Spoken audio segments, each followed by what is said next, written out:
Hello and welcome to another Wraggys Weekly, booze news show, whatever. This week saw the release of Audi's Halloween beers, and they've gone mad on Dunkelfester. Dunkelfester, a 4.8% ruby/dark beer from the Witchwood Brewery. I've seen people on internet groups buying loads. I mean, you go into the stores, and some stores have got as many as 2 pallets in a fancy pack, a fancy pack with a fancy pallet wrap on the shop floor. 2 pallets. So good news for Richwood, because obviously they're going to sell a bucket load. And last year they did. They flew off. Also released at Audi this week was the pumpkin spice liqueur at 70cl bottle, $6.99, 17% ABV. So same strength as the Bailey's version, and I've done a review of it, so look on the channel for the spirit reviews and you'll see it there. But also I went into Tesco's the other day and noticed in Tesco's that they've had a bit of a move around on their beers, wines and spirits. The beers to me look like they've shrunk again. They seem to go up in the last 6 months, and for the winter period they've gone down again. Crazy. I don't know why they feel the need to get rid of like 30% of the beers, especially with Christmas coming up. It's a strange move. So now for me, Morrison's is the king of real ales by a distance. Tesco's was actually pretty decent up until this, when I went the other day. What Tesco's I've got though is a Bailey's pumpkin spice liqueur. Probably the brand leader, probably slightly more refined than the Audi, although to be honest, taste wise, pretty much the same.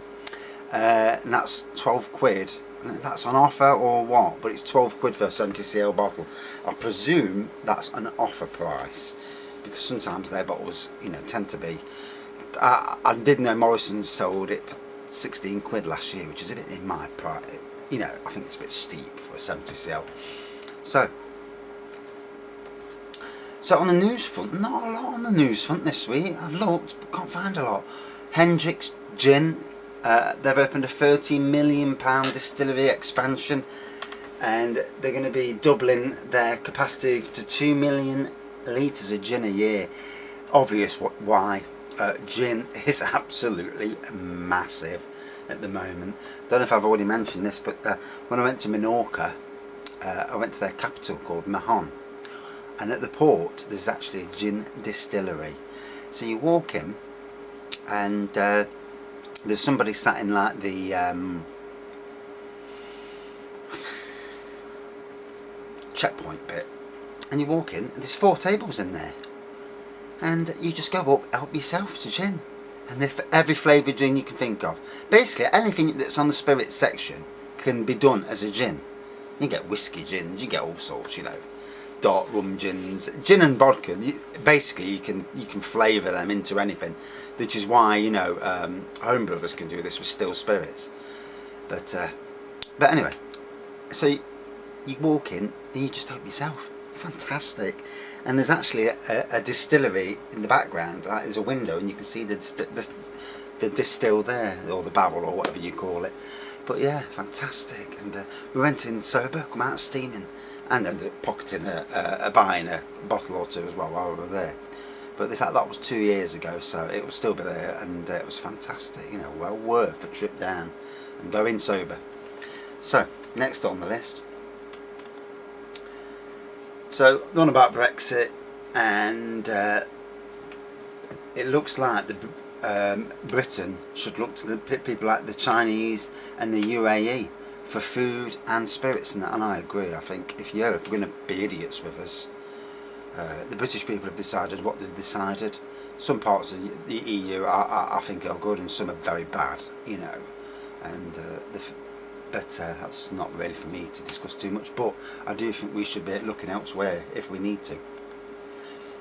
Johnny Walker Scotch unveils a Game of Thrones blend. It was bound to happen, wasn't it? One of them was going to do it, Intended to be served directly from the freezer.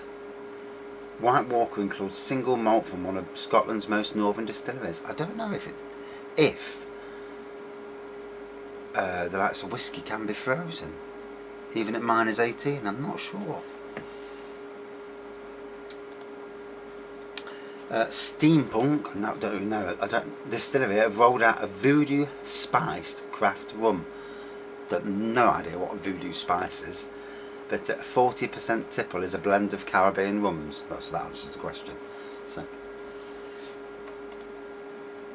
meantime, the brewery posting about their profits gone down, but they've bought the Japanese beer company Asahi. So. And Franklin's and Sons have added a cocktail-inspired infused soda trio. Not very interesting.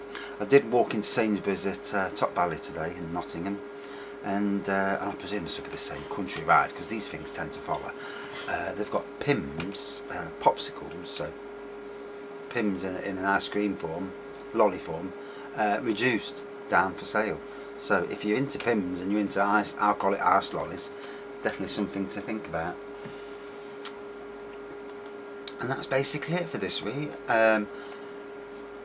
I do sign up to all the different, while I'm on Facebook, I've got as many different breweries as I can on my Facebook feed, and I must start saving links so that I can add them to the news as well of different beers that are coming out. But that's it for this week's edition. See you soon. Cheers.